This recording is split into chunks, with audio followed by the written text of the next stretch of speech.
forensic season, a post-COVID jungle, and a prayer to God to feel included within the self-made social circles that dictate the hierarchy for the next 4 years of your life. An organization for students that talk a little too much. Hormones begin to bubble over and everyone wants to belong. The poets act all mystical, prose act in great numbers like rats, and the orators place themselves on pedestals so high that no one can reach them. Each of my friends on the team have gone to great and sometimes humiliating lengths to feel included. Leah, who sold her self-worth to belong with the orators. Amber, who turned to the dark side to find true love. And Preston, who shed everything to fit in with the team. Professor Elaine Hall once proclaimed inclusion elevates all. But sometimes when we try so hard to be included, we sink. I was thrilled to join and be included on the forensics team my freshman year. But boy, I had no idea how eccentric everyone would be. Hannah's crying on demand, Mason's opinions, and Ryland's animated body movements. Don't even get me started on my coach's cringy humor. We all have our quirks, though some of us more than others. Today, I'd like to present a semi-satirical piece that lampoons the teenage desire to fit in. I present to you Forensic Family, a story for all speech lovers by me, Reagan Juntenen. One of my best friends, Leah, has always had trouble with her secondhand embarrassment. If you sneeze too loud in front of her, she starts to blush.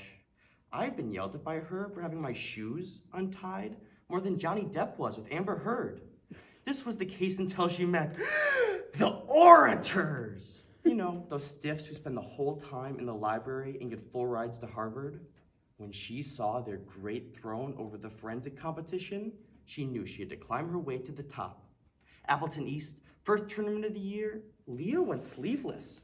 She was practicing her right to bear arms to impress the judges and her new friends. Oh, well, hi, boys. How y'all doing? Oh, why, thank you, Bing. Today, I'd like to present my piece, Why You Should Not Objectify Women. Afterwards, the male orators surrounded her in a semicircle, and she was delighted in practicing her Second Amendment freedoms. Keep them coming, boys. Don't worry about my boyfriend. Here's my number. The sweet words of affection were like honey to her ears. Is there anything better in life than to be showered in compliments by the opposite sex? Hell, all it cost her was her morality and sense of self-worth. I'd take that deal. One of my other friends, Amber, was the nicest girl I had ever met. If you talked bad or complained about anyone to her, she would know exactly what to say to lighten the mood. She was nice and she was easy to talk to until she joined forensics and met the poets. With her sports poetry program, she escaped the leer of the darkness until her Sheboygan South tournament. Oh, excuse me. What the hell did you just say to me? I'm sorry? Can you not see that I'm focusing? Leave me alone, bro, or I'm gonna smash you in the head with my claw hammer. Okay. You must be new. I'm Spencer.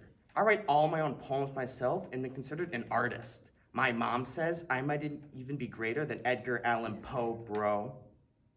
You know what? I like you. Tonight you should come with me and my pals to the mall. Amber was thrilled. She had never been invited to hang with friends in her entire life. She typically spent her Saturday night eating ice cream with her sister Abby. When I saw Amber Monday, I was terrified.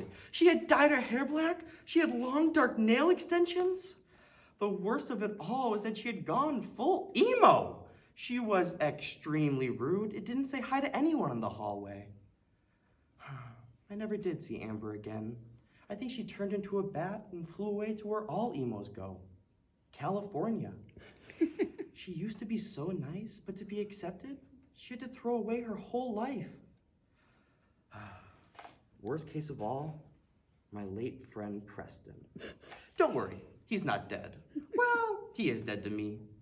Preston is a perplexing case. He has his robotics friend group, but has always wanted to be included with the forensicators. Hannah, our pack leader, has always been feel a bit excluded.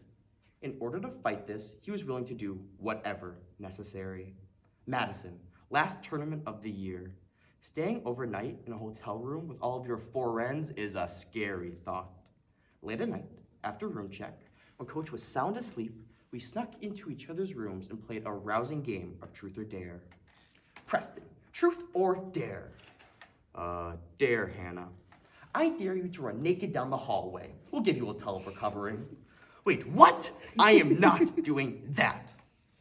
Well, fine. I guess you just won't be our friend anymore. Wait! Fine. I'll do it.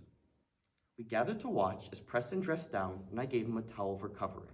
He checked to make sure the coast was clear and began to sprint towards the end of the hallway. Now, in forensics, we are encouraged to talk to walls. Preston took it a step further. He ran into one. He was out cold. After what seemed like an eternity, he got up, grabbed his towel, and ran full Monty back to his room. The next day, we met in the lobby to head home, but there was no sign of Preston. It took the coach a whole lot of cajoling to get him to leave his room. The naked truth. Best to stay in after room check. The moral of these stories? Let's just accept ourselves for who we are. In this activity, we are all friends and shouldn't have to sacrifice our dignity to be included. But who knows? I am just the storyteller.